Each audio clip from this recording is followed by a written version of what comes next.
Nis numërimi i votave për zgjedhjen e krerëve të rinj të bashkive Vlorë, Berat, Tepelen, Sërik e Mat, ku votua këtë të diel. Ata do qëndrojnë detyrë deri në zgjedhjet e 2027-s. Procesi ishte i qetë me problematika të pakta.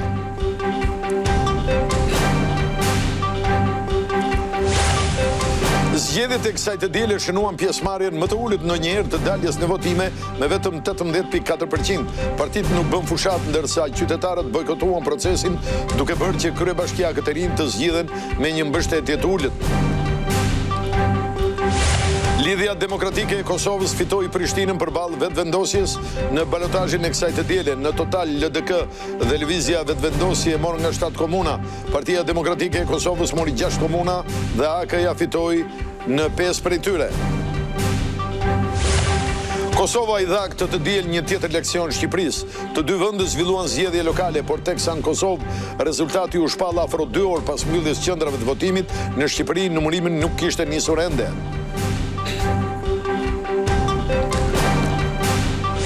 Dy të rinj shqiptar humbën jetën tragjikisht në një aksident në Bergamo të Italisë. Makina e të rinjve tentoi të bëjë një parakalim, por u përplas kokë në kokë me një furgon, drejtuesi i cilit humbi gjithashtu jetën. 3 persona mbetën plagosur.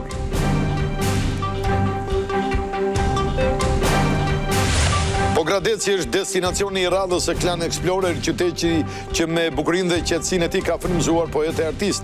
Me liçenin, drilonin, tushemishtin, por dhe me kulinarin, ai është kthyer në një manjet për vizitorët në të 4 stinët.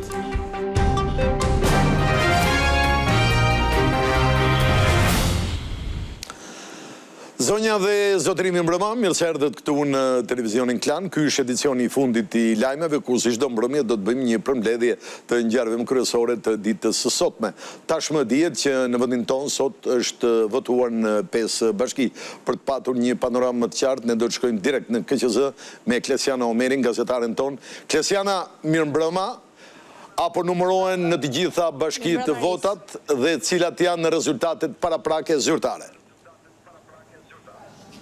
Ka nisur procesi i numërimit të votave në të gjitha bashkitë të cilat ju nënshtruan procesit të zgjedhjeve ditën e sotme, vetëm në një KZAZ në bashkinë e Beratit. Procesi nisi me vonesë për shkak edhe të grumbullimit të materialeve zgjedhore dhe fletëve të votimit. Grupet e numërimit pritën deri në përfundim të këtij procesi dhe vetëm pak minuta më parë ka nisur procesi i numërimit edhe në këtë KZAZ, ndërkohë kanë dalë edhe rezultatet e para nga të cilat qendrat e numërimit kanë raportuar në Komisionin Qendror të Zgjedhjeve. Në bashkinë e Vlorës kryeson kandidatja e Partisë Socialiste Brunilda Mersini me 79.50% dhe më pas kandidati i pavarur Dionis Sota me 161 vota dhe kandidati i tretë po i pavarur Gjergj Nika me 140 vota. Por duhet të nënvizuar se ky rezultat është vetëm për 17 qendra votimi nga 231 që janë gjithsej, vetëm ato qendra votimi për cilat ka patur raportim në Komisionin Qendror të Zgjedhjeve. Edhe në bashkinë e Beratit kryeson kandidati i Partisë Socialiste Ervin Ceca dhe më pas kandidati i pavarur i mbështetur nga Partia Demokratike Pavlo Shkarpa. Në bashkinë e Cerrikut sërish kryeson kandidati i Partisë Socialiste Florence Doka me 72% dhe më pas ndiqet nga kandidati tjetër i opozitës, ndonse kandidosi i pavarur Amarildo Hoxha dhe kandidati i tretë Eligert Hima. Ndërsa në bashkinë e Matit ende nuk kemi një rezultat, pavarësisht se procesi i numërimit ka nisur, por ende nuk është abdituar informacioni në Komisionin Qendror të Zgjedhjeve, kështu që jemi në pritje. Njëjtë situata edhe në bashkinë e Tepelenës, ku kandidati i Partisë Socialiste Gramos Sako kryeson rezultatin me 84% deri më tani, vetëm në ato qendra votimi për cilat ka raportuar, pasi jo të gjitha ka sjellë informacion deri më tani në Komisionin Qendror të Zgjedhjeve. Klesiana, kur pritet të përfundojë procesi dhe të kemi rezultatin përfundimtar? Në bashkitë e vogla që kanë më pak zgjedhës, por kjo në fakt kushtëzuar edhe nga pjesëmarrja, pritet që deri në orët e para të mesnatës të kemi një rezultat paraprak për sa i përket fituesit të zgjedhjeve. Pritshmëritë janë që deri në orët e para të paradites të kemi rezultatin përfundimtar për sa i përket 5 bashkive të cilat ju nënshtruan procesit të votimit ditën e sotme, kështu që të paktën kështu është komunikuar dhe nga kryekomisioneri Lirian Celibashi në deklaratën që pati për mediat. Qartë, Klesiana, të falenderoj për raportimin tuaj nga Komisioni Qendror i Zgjedhjeve. Zgjedhjet e kësaj të diele në 5 bashki të vendit shënuan pjesëmarrjen më të ulët ndonjëherë të daljes në votime. Ajo ishte 18.4%. Zgjedhjet e pjesëme të 9 nëntorit shënuan pjesëmarrjen më të ulët historike të regjistruar ndonjëherë në ndonjë proces zgjedhor të mbajtur në Shqipëri. Në Vlorë, Berat, Tepelencë, Rike Mat votuan vetëm 18.4% e qytetarëve me të drejtë vote. Ky është rekordi më negativ për sa i përket përfshirjes së qytetarëve në procesin më të rëndësishëm vendimarrës për pushtetin vendor, atë të zgjedhjes së kryetarit të bashkisë. 2 vjet më parë, në zgjedhjet vendore të vitit 2023, pjesëmarrja ishte 38.23%, por këtë të diela afro gjysma e elektoratit që doli në votimet e shkuara qëndroi në shtëpi. Një pjesëmarrje kaq e ulët nuk u regjistrua as në vitin 2019 kur Partia Socialiste votoi e vetme pasi Partia Demokratike dhe Lëvizja Socialiste për Integrim i bojkotuan zgjedhjet. Pjesëmarrja zyrtare ishte 22.96%. Pasojat e bojkotit të paprecedent të kësaj të diele duket se qëndrojnë tek injorimi i procesit nga partitë politike. Zgjedhjet u zhvilluan në një boshllëk të plot politik, pasi asnjë nga partitë e mëdha nuk u angazhua në fushat dhe asnjë nga udhëheqësit e tyre nuk doli asnjë ditë në terren, nuk pati takime elektorale, hapje apo mbyllje të fushatës, asnjë spot dhe asnjë debat publik në media. Opozita nuk pati as kandidat të vetët, por mbështeti disa kandidatë të pavarur, duke mos arritur të angazhojë drejt për drejt elektoratin e saj. Në këtë mënyrë partitë politike nuk bën asgjë për të motivuar qytetarët, duke i dhënë kështu një goditje të rëndë morale procesit, pasi një kryetar bashkie që zgjidhet me më pak se 20% të votave nuk përfaqëson më shumicën e qytetarëve të bashkisë që do të drejtoj. Zgjedhjet e sotme treguan se sa shumë partitë politike do të heqin dorë nga proceset zgjedhore, aq më pak qytetarë do të ushtrojnë të drejtën e tyre kushtetuese të zgjedhjes së përfaqësuesve të tyre nëpër institucione, duke i shndruar votimet në një procedurë juridikisht të lishme, por moralisht të dështuar. Mirë, tani do të kemi një tur lidhjesh me gazetarët tonë në të gjitha bashkitë që u votua sot. Fillimisht ndalemi me Greta Haskaj në Vlorë. Greta, mirëmbrëma, si po shkon procesi i numërimit? Mirëmbrëma, vijon normalisht procesi i numërimit edhe në 4 KZZ-t e Bashkisë së Vlorës, menjëherë pas mbylljes së procesit të votimit në orën 18 dhe depozitimit të gjitha materialeve dhe kutive zgjedhore pranë 4 KZZ-ve në Bashkinë e Vlorës, ka nisur kështu në orën 22 edhe procesi i numërimit, i cili deri në këtë çast duket se po shkon qet, ashtu sikurse edhe vetë fushata apo procesi i votimit në Bashkinë e Vlorës. Megjithatë, kanë dalë në dritë edhe rezultatet e para, në cilat kemi parë në disa prej qendrave të votimit ku bizotrojnë votat e Partisë Socialiste të Shqipërisë me kandidaten Brunilda Mersini, pasuar nga kandidati i pavarur Gjergj Nika dhe më pas me vot me një numër të ulët votash kandidati i pavarur, gjithashtu i mbështetur nga Partia Demokratike Dionis Sota. Nga ana tjetër kemi vënë re se ka një numër të konsiderueshëm, një numër shumë të lartë të votave të pavlefshme deri më tani pra me hapjen e kutive të para të votimit, megjithatë presim se do të shkojë në vijim edhe rezultatet deri në atë më finalin. Të falenderoj Greta për gjithë informacionin që përcolle, ndërkohë ne do të shkojmë në Cerik. Po, do të shkojmë në Cerik pikërisht me Gerta Vaskun. Gerta, mirëmbrëma, si po shkon procesi dhe cilat janë rezultatet? Mirëmbrëma, vijon prej një ore procesi i numërimit këtu në KZZ 47 të Bashkisë së Cerrikut. Nga rezultatet paraprakë deri tanishme, vijon të kryesoj Florent Doka i Partisë Socialiste me 417 vota, ndjekur nga Amarildo Hoxha, kandidati që mbështet nga opozita me 92 vota dhe në fund Eliger Klima me 39 vota. Procesi i numërimit ka nisur në orën 22 dhe vijon normalisht, sipas asaj që kanë deklaruar përfaqësuesit e KZZ-ja, do të vijojë pa ndërprerje prerë gjatë gjithë natës dhe duket se do kemi gjata një rezultat të hershëm. Banorët e para të mëngjesit të kandidatit se cili do të jetë fituesi i këtyre zgjedhjeve në Bashkinë e Sërrikut, pra emrin e Kryebashkia Futurisë së Sërrikut. Mirë, të falenderoj Gerta për raportimin, ndërkohë që vendosemi pa humbur kohë me Merin Maçin Berat. Nuk e di e kam, po e kam. Merin, mirëmbrëma, cila situata në Berat? Mirëmbrëma Reis, vetëm pak minuta më parë ka nisur dhe procesi i numërimit, një proces i cili duhet të niste më herët të paktën në KZAZ-n 67, siç ishte programuar dhe nga Komisioni Qendror i Zgjedhjeve, por ka nisur rreth një orë më vonë. E njëjta gjë nuk mund thuhet në KZAZ-n numër 66, aty ku deri më tani janë numëruar 10 kuti votimi nga 44 që ka kjo KZAZ dhe ku ka një epërsi të thellë nga ana e kandidatit të Partisë Socialiste Ervin Ceca, i cili deri më tani të paktën sipas Komisionit Qendror të Zgjedhjeve ka siguruar 1105 vota krahasuar me 227 që ka siguruar Pavlo Shkarpa, një kandidat i pavarur por me mbështetjen e opozitës në këto zgjedhje. Mbetet për të parë cila do të jetë dhe ecuria në KZAZ-n numër 66, ku është edhe numri më i lartë i qendrave të votimit, plot 72, dhe bëhet fjalë për qendrat që i përkasin qendrës së qytetit të Bashkisë Berat. Ndërkohë pjesa që po numërohet pas krave të mi janë njësitë administrative apo fshatrat e kësaj bashkie, ku deri më tani rezultati flet në favor të kandidatit Ervin Ceca, aktualisht kryetar bashkie i komanduar. Merin, falenderit nga Berati. Do të zhvendosemi në Tepelen me Dorina Muaj për të mësuar më shumë. Dorina, mirëmbrëma, cila është situata në Tepelen?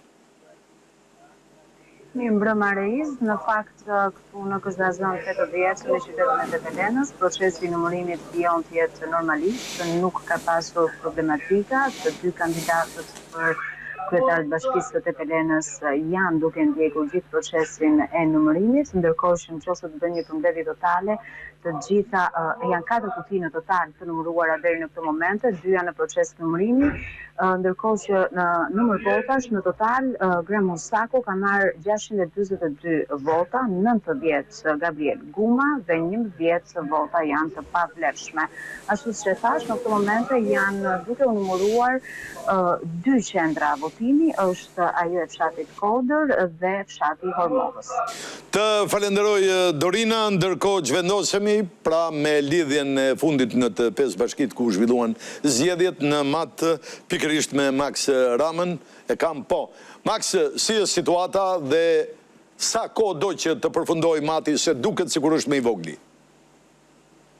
Reis, në fakt janë fotonuar 4 kutit e para, do të thënë nga 47 qendrat e votimit në KZAZ-n në 16 në mars në pallatin e Votimit duke ndjekur procesin e numërimit dhe faktën rezultatet paraprake, rezultatet e para në 2 kutit e para bëhet fjalë për 100, në kutin e para 176 vota për kandidatën e PS-s Altin Boni, më pas ndjekur nga Eduard Bahelika që mbështetet nga Partia Demokratike me 77 vota pra në kutinë e parë, ndërsa Suzana Pasha, kandidatja tjetër, ka 12 vota te kutia e parë. Kutia e dytë, e cila është certifikuar pra rezultati, për Bojni ka marrë 200 vota, Bahelika 83, ndërsa Suzana Pasha 2 vota. Procesi po vjen me ritme të këndshme, por është ende herët për të patur një orar, po themi se kur mund të përfundojnë të 47 qendrat e votimit për të numëruar pasi rrethore si se 2:30 të mbrëmjes se sot me ka nisur procesi i numërimit pranë të KZAZ-s në 6 ditë. Mirë, Maxi, të falenderoj për raportimin, ndërkohë do të lëm këtu zgjedhjet tona, do të kalojmë në Kosovë, ku lidhja demokratike e Kosovës fito Prishtinën përballë vetëvendosjes në balotazhin e kësaj të diele.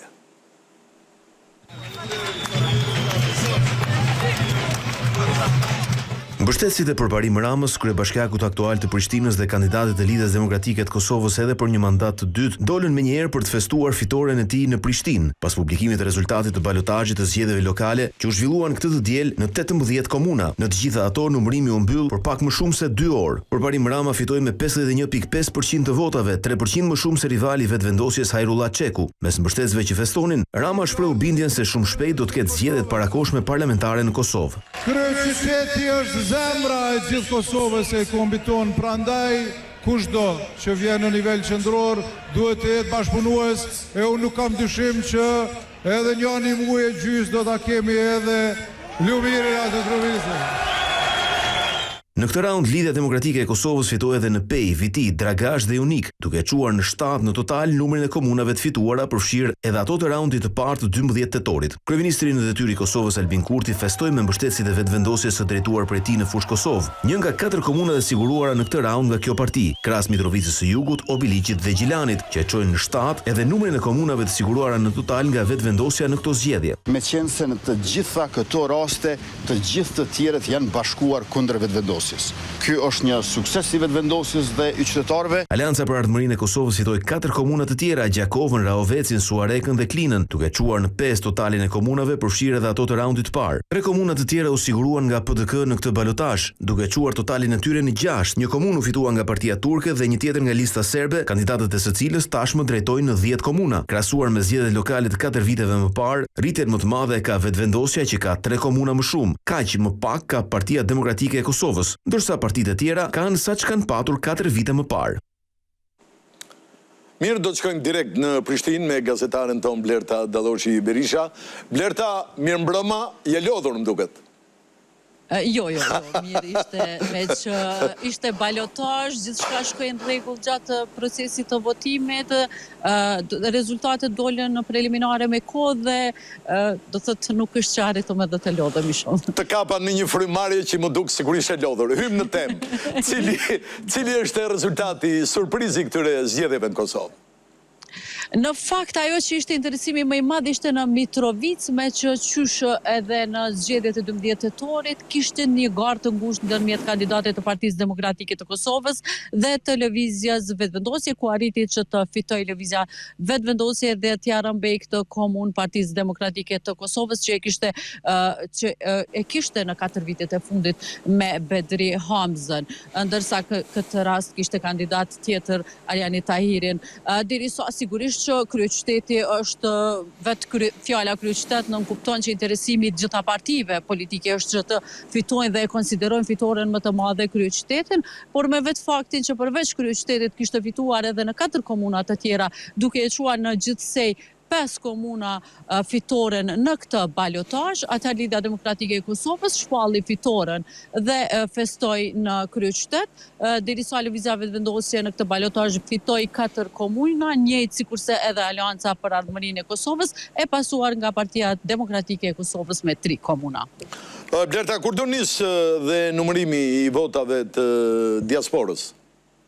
Në javën e ardhshme, siç ka thënë kreu i Komisionit Qendror të Zgjedhjeve, pritet që të vinë edhe votat e diasporës dhe më pas procedurave të verifikimit të rezultateve preliminare dhe pastaj nëse ka ankesa dhe ndonjë kuti numrimi, nëse ka ankesa që të rinumërohet apo diçka, atëherë tek pas këtyre procedurave pritet që të nis edhe numrimi i votave të diasporës dhe atyre me kusht. Blerta, në rezultatet ku jemi aktualisht që ju i raportuat, votat e diasporës mund të ndryshojnë diçka apo jo? Mbetet të shihet, por duke u bazuar në rezultatet e deri tashme nuk besoj që në ndonjë komunë mund të ketë ndonjë ndryshim të madh. Që mund të ketë ndryshim të rezultatit, në fakt, se nuk mund të ketë ndryshim të madh, por mund të ndryshoj komplet rezultatin. Blerta, të falenderoj dhe të uroj natë në mirë.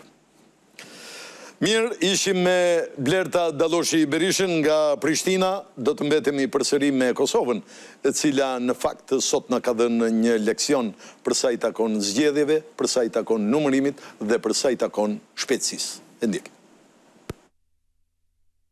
Kosova ja përsëriti leksionin e proceseve zgjedhore e Shqipërisë këtë të diel. Ajo zhvilloi zgjedhjet në 18 komuna që 2 javë më parë dolën në balotazh. Qendrat e votimit u mbyllën në orën 19 dhe në orën 21:30 Komisioni Qendror i Zgjedhjeve shpalli rezultatet. Çdo parti e mori vesh në 2 orë fatin e vet. Kush fitoi, festoi dhe kush humbi pranoi rezultatin. Procesi që i shpejt dhe asnjë parti nuk pati pretendime për manipulime, por kur në Prishtinë u shpall rezultati, në Tiranë KQZ njoftoi se sapo kishte nisur numërimi i kotisë së parë në Bashkinë e Tepelenës, një nga 5 njësitë ku u zhvilluan zgjedhjet e pjesëshme dhe ku votimi u mbyll në orën 18, ashtu si në Vlorë, Berat, Cerrik e Mat. Ky kontrast përsëritet në çdo palë zgjedhje. Në Kosovë votat numërohen në qendrat e votimit. Ndërsa në Shqipëri, kutitë e votimit mblidhen nga çdo qendër votimi dhe transportohen drejt qendrave të numërimit dhe numërohen manualisht nga komisionerët, shpesh në kushte tensioni politik në ambiente të mbushura me përfaqësues partish e vëzhgues të shumt. Kjo situatë është në çdo palëzjedhje dhe rezultatet vojnojnë me ditë e madje edhe me javë. Paradoksi qëndron në faktin se Shqipëria është më e përparuar në teknologji se Kosova, ka një ministër të inteligjencës artificiale e po ashtu edhe përpara në procesin e anëtarësimit në Bashkimin Evropian. Por kur bëhet fjalë për zgjedhjet, Shqipëria vuan ende nga simptomat e një sistemi të sëmur zgjedhor të kontrolluar nga politika, që gërryen besimin tek vetja dhe qytetarët dhe nuk lejon zhvillimiin e zgjedhjeve të pakontestueshme. Shqipëria bën reformë zgjedhore para çdo fushate, por kërkohet reformë zgjedhore pas çdo palë zgjedhjesh.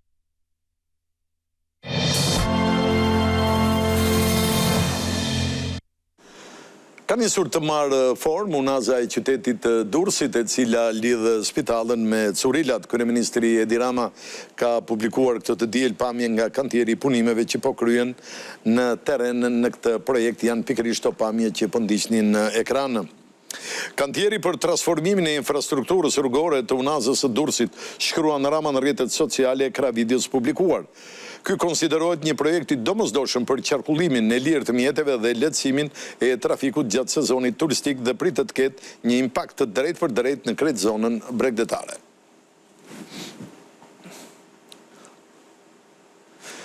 Gjatë muajit shtator, depozitat e shqiptarëve në banka u rritën me 8.7%, ndërsa pagesat me karta shënuan një rënje.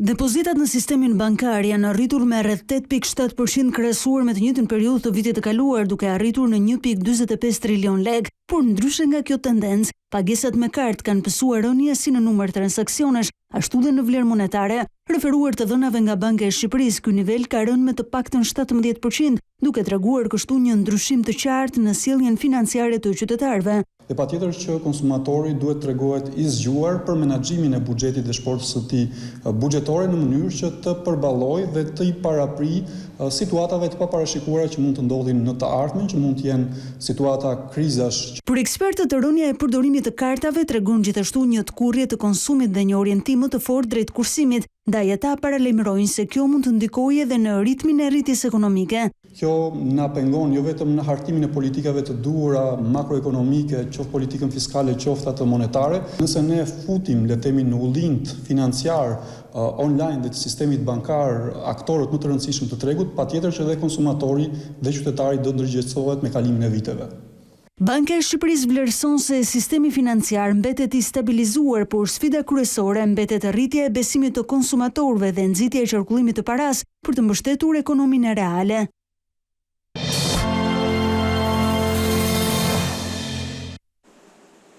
Klan Explorer ishte në Pogradec.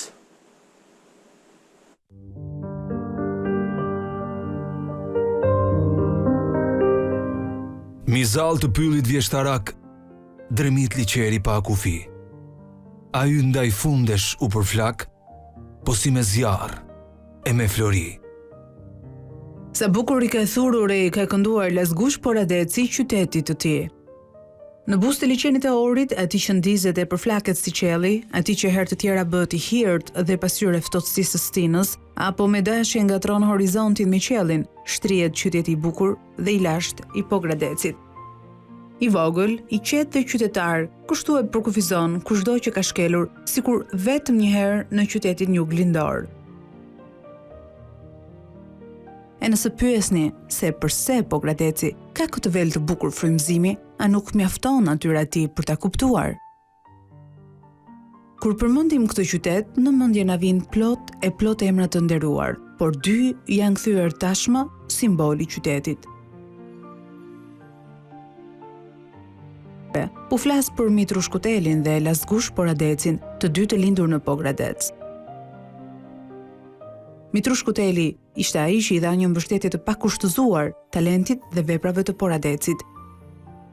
Budion Xhelo, dikur gazetar, ka patur mundësinë ta takojë disa herë në jetën e tij poetin Lazgush Poradecin.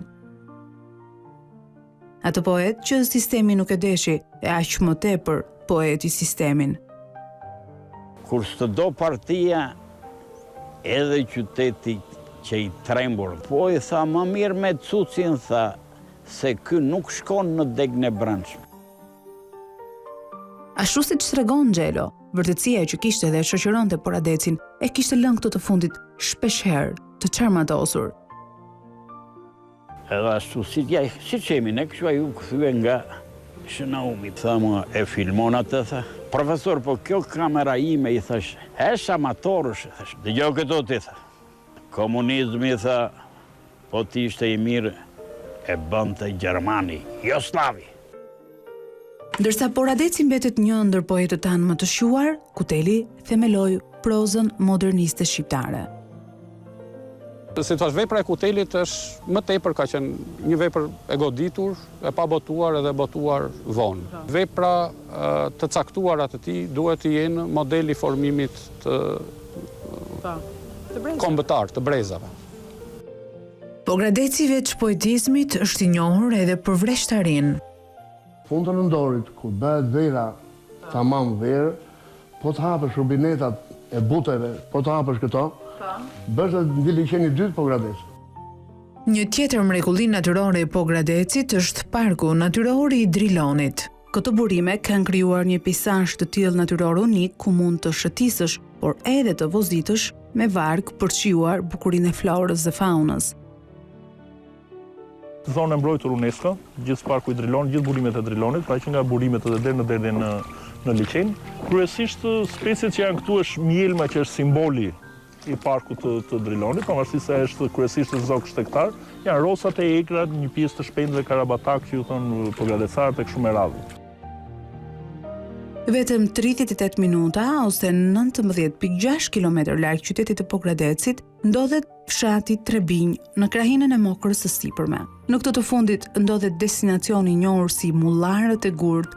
Quhen të tillë pasi forma e gurve ngjan në formën e mullarëve, me lartësi të ndryshme që variojnë nga 3 deri në 10 metër.